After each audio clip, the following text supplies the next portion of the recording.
चित्तौड़गढ़ की सियासत में एक बार फिर गर्मी बढ़ गई है। वजह है नरपत सिंह राजवी की एंट्री। निकाय चुनाव के बीच चित्तौड़ पहुंचे राजवी ने भाजपा के भीतर चल रही खींचतान के बीच ऐसा बयान दिया है जिसने पुराने सियासी जख्म फिर कुरेद दिए हैं। नगर निकाय चुनाव में पार्षद टिकट को लेकर भाजपा में दावेदारों की दौड़ तेज है। इसी बीच चित्तौड़ पहुंचे भाजपा के पूर्व प्रत्याशी नरपत सिंह राजवी ने मीडिया के सवालों पर बेबाक जवाब दिया। राजवी ने कहा, जो पार्टी का नहीं हुआ उसकी पार्टी में कोई जगह नहीं है।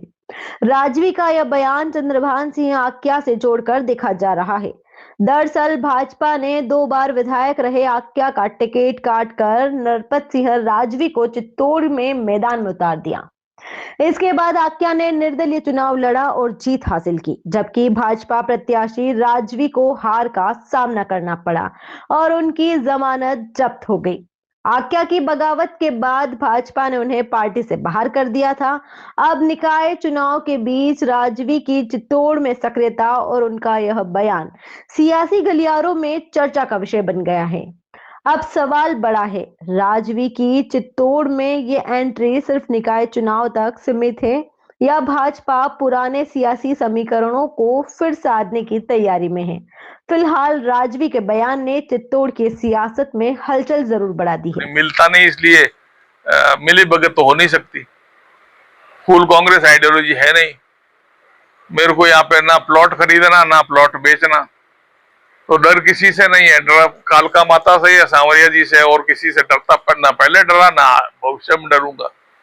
करना क्या, खुल के काम करता है। इसीलिए ओपनली है, मैंने सबको कहा भाई आ रहा हूं।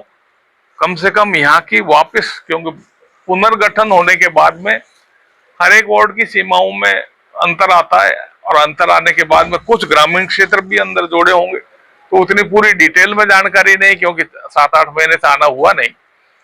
तो वो बाउंड्रीज का और का जानकारी करके एंड देन प्रपोज करते हैं। पार्टी के दायित्व दर्शन में है क्षणिकवाद और कंटिन्यूटी दोनों एक साथ नहीं चले।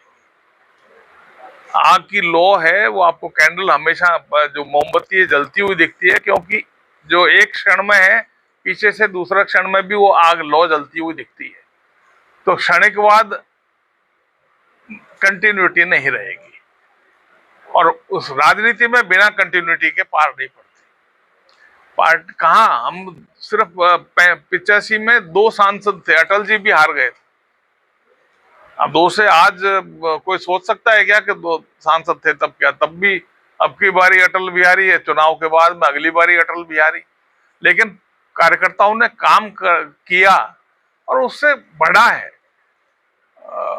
उस समय 90s में राजस्थान का बजट क्या था, अंदाज है क्या, याद है आप लोग? कई जो मेरे साथी हैं वो तो जानकारी होंगे। 7-8 हजार करोड़ रुपए का बजट होता था। आज राजस्थान का बजट है 3.5 लाख करोड़। छोटा अमाउंट नहीं। आबादी बढ़ी है, एक्सपेक्टेशंस भी बढ़े हैं। पीने को शुद्ध पानी मिले और हर घर में शौचालय हो, ये तो सोच पहले भी आ सकती थी। लेकिन नरेंद्र भाई जैसे एक ग्राउंड वर्क सामान्य परिवार से उठे हुए कार्यकर्ता के दिमाग में ये आई और इसको पूरे भारत में लागू किया, ये छोटी बात नहीं है। गरीबों के मकान, पहले 90% झोंपड़े ही दिखते थे गांव में, आज पक्के मकान दिखते हैं। तो मन में होती है खुशी कि इस कंटिन्यूटी में जब काम होता गया और पक्के मकान हैं तो लोग इज्जत से रह रहे हैं। झोंपड़ी वाले भी उतने ही इज्जत से रहते थे, लेकिन शौचालय नहीं था तो थोड़ा सा शंकाएं होती है।